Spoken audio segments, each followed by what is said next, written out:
আচ্ছা, এরপরে যে ঘটনাটা বলবো সেটা অর্পিতা কর্মকারের একটা ঘটনা। অর্পিতা কর্মকার এই ঘটনাটা আমাকে পাঠিয়েছে। এটা ওর দাদুর খুব ইয়াং এজের গল্প। তো দাদুর খুব অল্প বয়সে পাইলসের প্রবলেম ছিল এবং সেই সময় কলকাতার একটা খুব রিনাউন্ড হসপিটালে, গভর্নমেন্ট হসপিটালে উনি ওই পাইলসের অপারেশনের জন্য ভর্তি হয়েছিলেন। তো উনার সাথে হসপিটালে ঘটা একটা ঘটনা।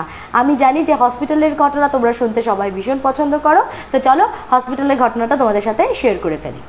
তো যা হয়, দাদু তো অপারেশনের জন্য ভর্তি হয়েছেন ওখানে, ওনার অপারেশন সেদিনকে হয়ে গেছে।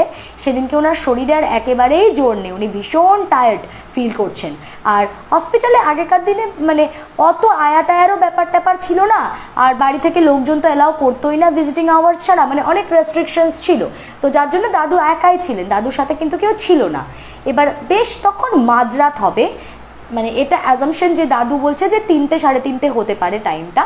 এরকম সময়ে হঠাৎ করে দাদুর ঘুম ভাঙলো একটা বুটের আওয়াজে, মানে মনে হচ্ছে টকমক টকমক, মানে গট গট গট গট করতে করতে একটা খুব ভারী বুটের আওয়াজ করে কেউ যেন ওই ধরো ওটাতে একটা ডরমেটরির মধ্যে উনি ছিলেন, পরপর পরপর বেডগুলো রয়েছে, লেফট হ্যান্ড সাইডেও পরপর পরপর বেড, রাইট হ্যান্ডেও পরপর পরপর বেড, একদম রাইটে যে মানে লাস্ট যে তোমার বেডটা আছে সেই বেডটাতে দাদু আছে।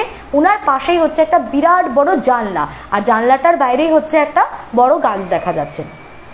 তো এবার উনি পরিষ্কার বুঝতে পারছেন, যেন মনে হচ্ছে কেউ একটা ওই যে দুটো রো অফ বেডস রয়েছে তার মাঝামাঝি জায়গা দিয়ে ওখান দিয়ে কেউ যেন হেঁটে বেড়াচ্ছে, কেউ যেন হেঁটে বেড়াচ্ছে।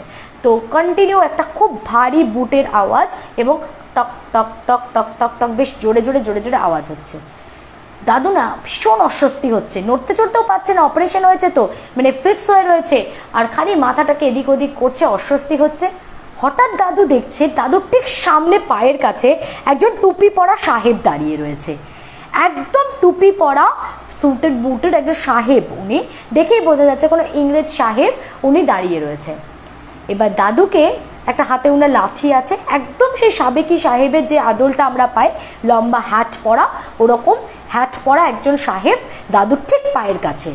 তো দাদুকে এরকম ডাকছে, মানে আয় আয় এদিকে আয়। এবার দাদু তো মানে ভয়ও পাচ্ছে, কিন্তু দাদু তখন কিছু রিয়াক্টও করতে পারছে না, দাদু একদম ফ্রিজ হয়ে গেছে হঠাৎ করে ওইভাবে দেখে। কারণ দাদু যে আমলে এটা দেখেছে বা ঘটছে সেই আমলে তখন আর তো ইংরেজরা ছিল না, তো সেই কারণে মানে এটা উনার ইয়াং এজে হলেও মানে তখন কিন্তু ইংরেজ আমল অলরেডি কেটে গেছে, সেই সময়কার কথা বলা হচ্ছে। তো একজন ওরকম বুট পরা স্যুট পরা এক লম্বা হ্যাট পরা একদম ধবধবে সাদা শীর্ণকায় একজন ব্যক্তি ওরকম দাঁড়িয়ে আছে একদম ওনার পায়ের কাছে, আর তার সাথে সমানে ওনাকে এইভাবে ডাকছে, আহ্বান করছে। তো এবার ও দাদু মানে কি করবে বুঝতে না পেরে আস্তে আস্তে নিজের বডিটাকে একটু মুভ করার চেষ্টা করছে, মানে করে একটুখানি নড়ার চেষ্টা করছে, কিন্তু কোনোভাবেই ও দাদু কিন্তু মুভও করতে পারছে না। হঠাৎ করে দাদু দেখলো যে দাদুকে এরকম 3-4 বার ডাকার পরেও দাদু যখন মুভ করতে পারছে না, দাদু যখন কোনো রিয়াক্ট করলো না, উনি মানে ভদ্রলোক কী করলেন, উনি বেডের পাশ দিয়ে আস্তে আস্তে আস্তে আস্তে গেলেন, গিয়ে জানলার উপর উঠে বসলেন। তখনও জানলার উপর উঠে বসে উনি দাদুকে এইভাবে ডাকছে, দাদুর কিন্তু চোখের তারাটা ঘুরছে, দাদু দেখছে যে মাথার কাছের ওই পাশের মানে সাইডের জানলাটার দিকে উনি গিয়ে বসলেন।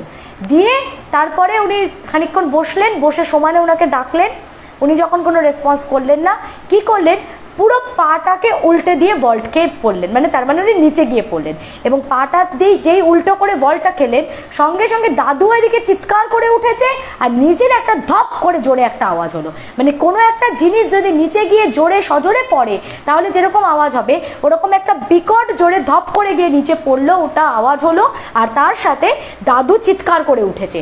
সঙ্গে সঙ্গে যত আর কি নার্স টার্স যারা ছিল ওই ওয়ার্ডে যারা ছিল সবাই দৌড়ে এসেছে, কি হয়েছে কি হয়েছে করতে করতে সবাই যখন আসে, এসে যখন জিজ্ঞাসা করছে, উনি তখন যখন এক্সপ্লেন করেন এই জিনিসটা, তখন সবাই বলছে দেখুন আপনার যদি ভয় লাগে আপনি কাল থেকে বাড়ির কাউকে একটা আপনার সঙ্গে থাকতে বলবেন।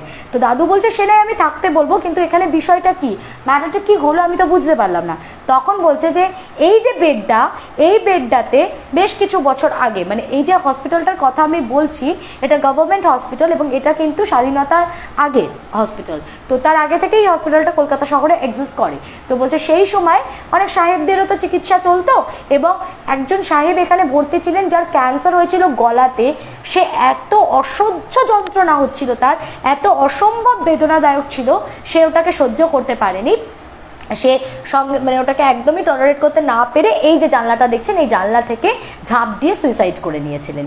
তো তারপর থেকে এই বেডে যে পেশেন্টরা ভর্তি থাকে সবাই নয়, কারোর কারোর সাথে অরা টু অরা কানেকশন হয়তো, মানে সবাই যে দেখতে পায় বা ভয় পায় তা নয়, বাট কিছু কিছু মানুষ এরকম বলে থাকে যে তারা নাকি একজন সাহেবকে দেখেছিল, এবং সেই সাহেব প্রথমে ডাকলে এবার ধরো তুমি রেসপন্স করছো না বা তুমি কোনো রকমভাবে উঠছো না, সাড়া দিচ্ছ না তার ডাকে, তখন সে কি করে, নিজেই গিয়ে জানলার ওপর উঠে আস্তে করে পুরো উল্টে যায়, এবং নিচে একটা বিকট ধপ করে একটা মানুষ পড়লে যেরকম আওয়াজ আসার কথা সেরকম কিন্তু জোরে একটা ধপ করে নিচে পড়ার আওয়াজটা পর্যন্ত শোনা যায়। তো এটা একটা খুব অদ্ভুত ঘটনা যেটা অর্পিতা শেয়ার করেছিল, এটা দাদুর কাছ থেকে শোনা একটা ঘটনা।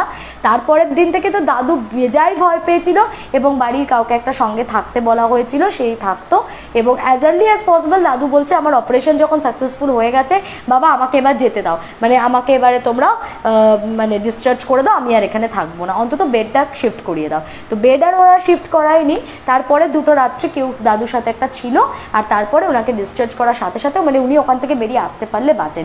উনি সেই রাত্রে প্রচণ্ড ভয় পেয়েছিলেন, এরম এক সাহেব ভূতের খপ্পরে দাদু পড়েছিলেন।